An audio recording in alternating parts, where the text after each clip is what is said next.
Hello everyone, welcome back to channel. Hopes आप सभी लोग जो अच्छे खासे प्रॉफिट में होंगे। अभी टाइम हो रहा है 3:22। आज है 18 मार्च। हम लोग जो एनालिसिस करने जा रहे हैं हमें काम आएगा 19 मार्च के लिए। उसके साथ साथ मैं आपके साथ में थोड़ा सा पोजिशनल एनालिसिस शेयर करने वाला हूं। तो आप लोगों से रिक्वेस्ट है कि वीडियो को जो है पूरा देखिए, स्किप बिल्कुल भी ना करें। आज के वीडियो में आपको बहुत कुछ सीखने मिलेगा। मैंने और मेंबर्स ने आज के दिन क्या क्या किया हुआ है, हमारा आगे का क्या प्लान है, ये सब मैं आप लोग को बताने वाला हूँ। तो सिंपली अगर हम लोग आज के दिन देखें तो आज के दिन ऊपर की तरफ फिर से जो है ग्रीन कलर की कैंडल बनी है। प्रोविजनल क्लोजिंग अभी किधर चल रहा है, निफ्टी 23,743 के इधर। तो प्रोविजनल क्लोजिंग आई थिंक 760 के ऊपर ही आएगी। एंड बैंक निफ्टी अभी चल रहा है 55,260 70 के इधर। प्रोविजनल क्लोजिंग इसके अंदर भी ऊपर की तरफ ही आएगी। प्ले कैसे करना है देखो, बहुत सिंपल, बहुत आसान। सबसे पहले हम लोग पोजिशनल एनालिसिस पे आ जाते हैं। पोजिशनल एनालिसिस देखें तो मैंने ऑलरेडी ट्विटर पे शेयर किया हुआ है, आप लोग चाहिए तो जाके देख सकते हो। अभी के लिए मानना यह है कि जैसे ये बिहेव कर रहा है, ये जो निफ्टी इस तरफ जो बिहेव कर रहा है, ये अभी तक एक फोर्थ वेव के अंदर है। ओके, फोर्थ वेव कौन सा? यहां से ये एक 1, ये एक 2, ये एक 3, देन एक फोर्थ वेव जो है वो यहां से लेके यहां तक, यहाँ पे कहां पे बीच में बनेगा, स्टॉप लॉस हंटिंग कैंडल बनेगी। देन उसके बाद में नीचे की तरफ एक फिफ्थ वेव बनेगी। अभी तक के लिए मैं इसी को प्ले कर रहा हूं, एंड ना कि मैं एक ए बी सी डी और ई के लिए प्ले कर रहा हूं। फोर्थ वेव जो है, फोर्थ वेव दो सिनेरियो में बनती है।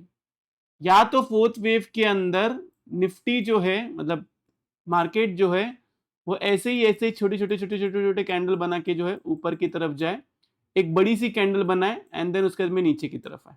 यहाँ पे अगर हम लोग सेकेंड वेव देखेंगे तो सेकेंड वेव जो है इसने यहाँ से 1 और 2 दिन लगाए थे। तो मैक्सिमम जो है यहाँ से ये, इधर से अगर मैं थर्ड वेव को पकड़ू तो मैक्सिमम जो है ये 8 ट्रेडिंग सेशंस लगा सकते हैं, जो डेट निकल के आती है 27 मार्च। तो पॉसिबिलिटी ये है कि 27 मार्च तक या उसके पहले तक हम ये वाला जोन जो है, ये वाला जोन देखें।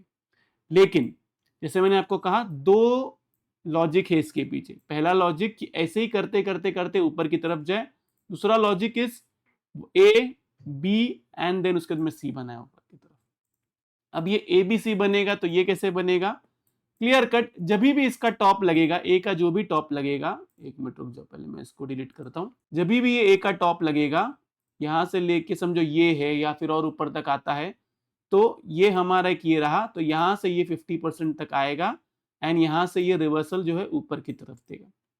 आई विल रेकमेंड कि अगर ये ऐसा किया, ए बी सी बनाया, तो ये बी वेव को प्ले नहीं करना। पोजिशनल बेसिस पे बात कर रहा हूं मैं, इंट्राडे नहीं, पोजिशनल बेसिस पे। समझो दोनों में फर्क है। ओके, अगर ये एक ऐसा बी वेव बनाया तो आप इसको नहीं प्ले करोगे, आप सिर्फ अपसाइड की तरफ देखोगे। क्योंकि देखो, आप सोच रहे हो कि बी वेव आएगा, लेकिन बी वेव नहीं आया, रेंगते रेंगते रेंगते ऊपर की तरफ गया, तो आपका ये वाला मूव जो है, ये वाला मूव मिस हो जाएगा।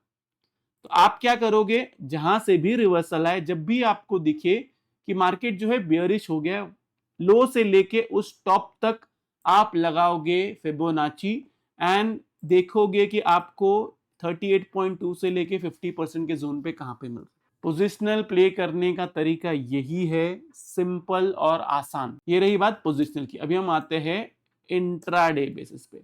इंट्राडे के लिए सिंपली, कल के दिन अगर गैप डाउन हो गया तो 23,660 इसके नीचे जाएगा तो आप सेल करोगे, वरना आप सेल के बारे में नहीं सोचोगे। ऊपर की तरफ आप 23,840 इसके ऊपर जाएगा तो आप बाई साइड के बारे में सोचोगे। इसके बीच में रहेगा, नो ट्रेडिंग जोन रहेगा। अगर ये ऊपर की तरफ गया तो मैं आपको बताऊंगा। अगर ऐसा हुआ कि फ्लैट ओपनिंग हुई एंड वहां से फिर नीचे या ऊपर करने वाला होगा तो मैं आपको बताऊंगा। अभी के लिए व्यू जो है वो बाय ऑन डिप है। रीजन क्या है? रीजन वही है कि एक फोर्थ वेव बननी चाहिए, एंड देन उसके बाद में नीचे की तरफ फिफ्थ वेव बननी चाहिए। अब ये थोड़ा सा मैं आपको फोर्थ वेव के बारे में बता देता हूँ। चलो मान लो कि हम सोच रहे हैं कि ये फोर्थ वेव है, लेकिन ये फोर्थ वेव नहीं निकली। 90% तो मैं श्योर हूं कि ये फोर्थ वेव है, 10% डाइसी है। हो सकता है कि हम जो ये बात कर रहे हैं, इसने सेकेंड वेव जो है इधर ही खत्म कर दिया, एंड उसके बाद में थर्ड वेव ऊपर की तरफ जा रहा है। तो हमें कंफर्मेशन कब होगा? हमें कंफर्मेशन तब होगा कि सेकेंड वेव खत्म होकर थर्ड वेव ऊपर की तरफ चलोगे जब 25,000 के ऊपर क्लोज करेगा। ओके, तो यहाँ पे एक शॉर्ट अटेम्प्ट बनता है, यहाँ पे एक शॉर्ट करना है। अभी शॉर्ट साइड में नहीं जाना है, जो बताया हुआ है स्ट्रिक्टली उसी को ही फॉलो करना है। Dip is an buying opportunity, ध्यान रहे ये मूव जो है ये एक करेक्टिव राइज है, तो मार्केट बहुत टाइम पास करेगा। तो या तो आप मंथली एक्सपायरी में ट्रेडिंग करें मार्च के, या फिर आप अप्रैल के एंड एक्सपायरी में ट्रेड करें। जितने भी ऑप्शन बायर्स हैं उनसे रिक्वेस्ट है ये चीज। ओके, क्लियर है मेरी बात। निफ्टी के लिए सिर्फ इतना ही। अभी आते हैं हम बैंक निफ्टी पे। बैंक निफ्टी में भी कोई रॉकेट साइंस नहीं रखना है, यहां से लेके यहां तक फिबोनाची लगाइए। मैक्सिमम जो है मैक्सिमम हम इधर तक आ सकते हैं। इसके लिए आप सिंपली क्या करोगे, अगर ये 23.6% इसके ऊपर है बी ऑन बाई साइड, मतलब 55 to 30 इसके ऊपर रहता है बी ऑन बाई साइड, और एल्स आप आइए इंट्राडे बेसिस पे एंड यहां पे जो है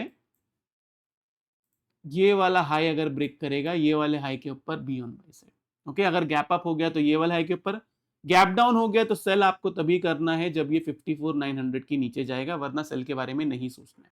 आई रिपीट, अभी के लिए हम बाय ऑन डिप्स कर रहे हैं। अगर कल के दिन गैप डाउन होता है तो आप ऊपर की तरफ फिबोनाची लगाइए, यहां से लेके इस लो से लेके इस हाई तक 50% के पास आएगा, 38.2 से 50% के पास आएगा। वहां पे एक बाइंग अटेम्प्ट करिए, एसएल लगाइए 61.20 का।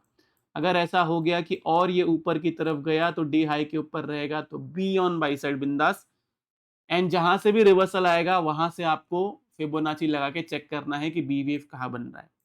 बी वेव के लिए हमें नहीं प्ले करना है। जरूरी नहीं है कि बी वेव बने और एबीसी में ही ऊपर की तरफ जाए। ऐसा भी हो सकता है कि मार्केट जो है ऐसे ऐसे ऐसे ऐसे करके ही ऊपर की तरफ जाए, यहाँ पे stop loss hunting candle they and वहां से नीचे की तरफ फॉल दे। ये फोर्थ वेव है या नहीं है ये हमें तभी पता चलेगा जब ये यहाँ पे आएगा। यहाँ पे अगर कोई स्टॉप लॉस हंटिंग कैंडल, मतलब एक बड़ी ग्रीन कलर की कैंडल बन गई कोई भी दिन, फिर वो न्यूज की वजह से हो कुछ भी हो, तो समझ जाना कि एक फोर्थ वेव है। लेकिन अगर मार्केट अगर ऐसे ही चलते रहा then there is a possibility कि फिर ये डी वेव है और मार्केट फिर ऊपर की तरफ जाएगा। ये तो आगे की बात है, हम आगे प्ले करेंगे। अभी के लिए जो इंट्राडे बेसिस पे बोला हुआ है स्ट्रिक्टली उसी को ही फॉलो करें। देखो क्लोजिंग तो हो गई है, प्रोविजनल क्लोजिंग किधर आई है हमारी, प्रोविजनल क्लोजिंग जो है वो 777 के इधर आई है एंड बैंक निफ्टी में 326 के इधर आई है। तो ये रहा निफ्टी और बैंक निफ्टी का एनालिसिस। होप आप लोगों को वीडियो से बहुत कुछ सीखने मिला होगा। अगर आप लोगों को वीडियो अच्छा लगे तो प्लीज वीडियो को लाइक कीजिए, नीचे कमेंट सेक्शन में कमेंट करके जरूर बताइए कि आपको वीडियो कैसा लगा। अगर आप चैनल पे नए हैं तो चैनल को सब्सक्राइब जरूर कीजिए। तो इस वाले वीडियो के लिए मैं सिर्फ इतना रखता हूँ। बाय बाय, टेक केयर, अपना ख्याल रखिए।